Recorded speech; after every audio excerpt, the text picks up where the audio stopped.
Assalamualaikum warahmatullahi wabarakatuh. Perkenalkan, kami dari kelompok 4 ingin memperkenalkan diri. Pertama-tama, perkenalkan nama saya Serlianti Utami. Perkenalkan, nama saya Diki Setiawan. Perkenalkan, nama saya Amanda. Perkenalkan, nama saya Yuke Davina. Perkenalkan, nama saya Viola Dwi Syafindra. Perkenalkan, nama saya Alia Putri. Perkenalkan, nama saya Imel. Perkenalkan, nama saya Raihan Sakmasya.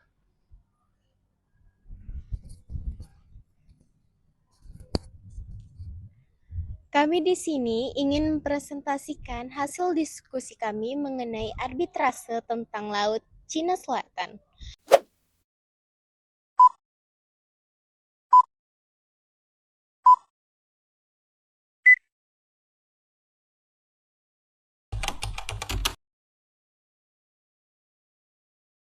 Penyelesaian sengketa Laut Cina Selatan oleh Badan Arbitrase Internasional Permanent Court of Arbitration or PCA di Den Haag, Belanda yang diputuskan pada 12 Juli 2016. Berikut adalah ringkasan utama dari dokumen tersebut.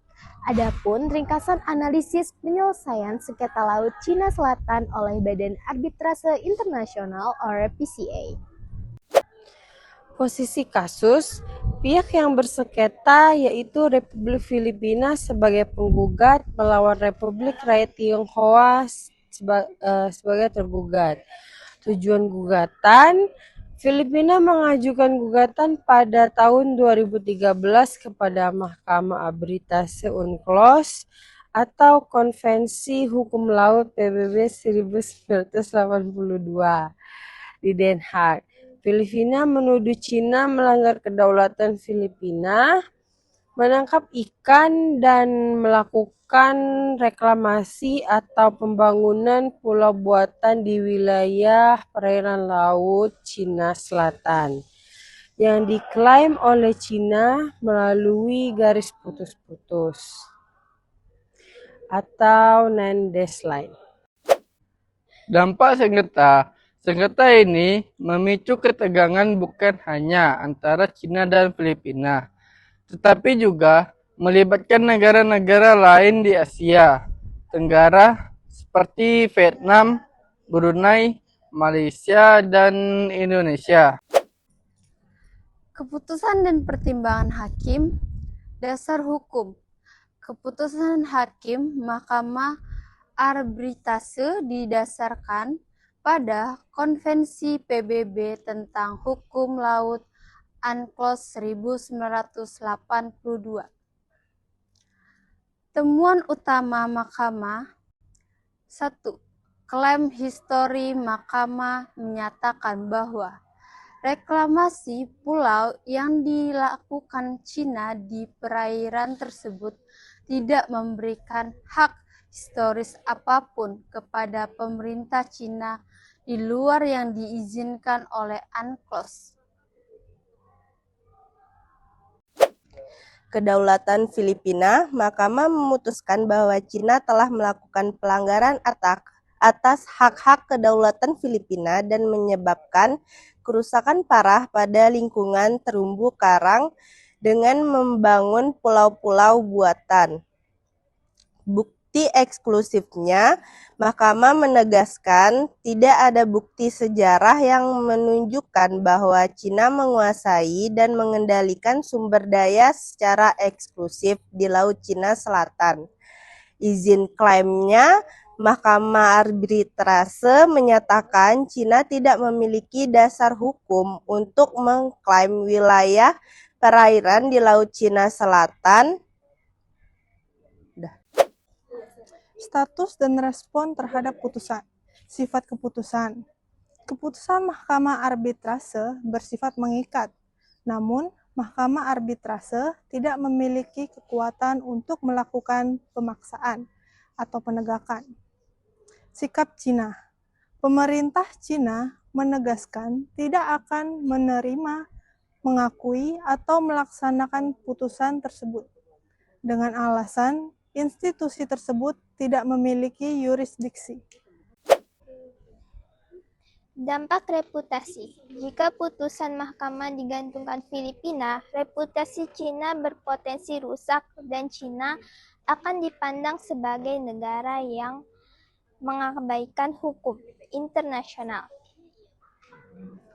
Tindak lanjut ketegangan di kawasan diperkirakan akan meningkatkan, namun Filipina dan ASEAN dalam pertemuan 25 Juli 2016 sepakat untuk tetap menuntut penyelesaian sengketa secara damai sesuai dengan hukum internasional dan UNCLOS 1982.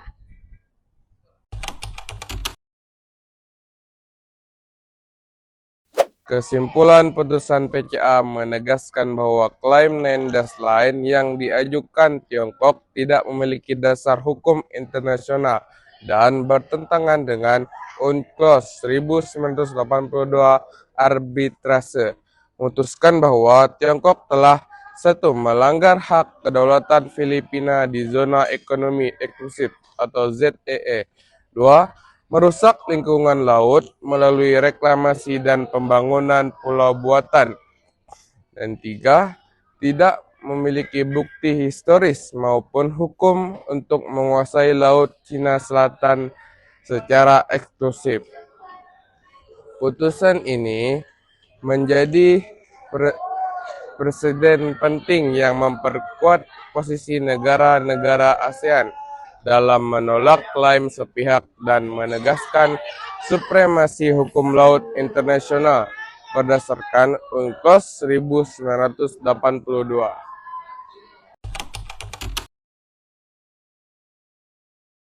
Sekian dari kelompok kami akhiri.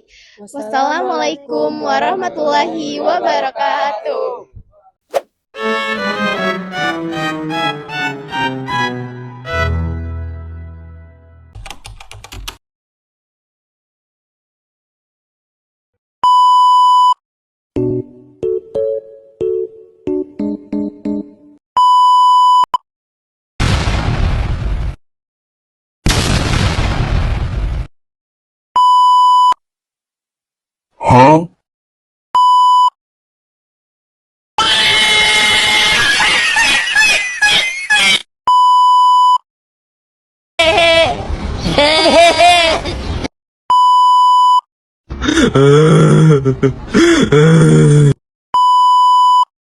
Pandang pertama lihat nona langsung suka. Nona salting.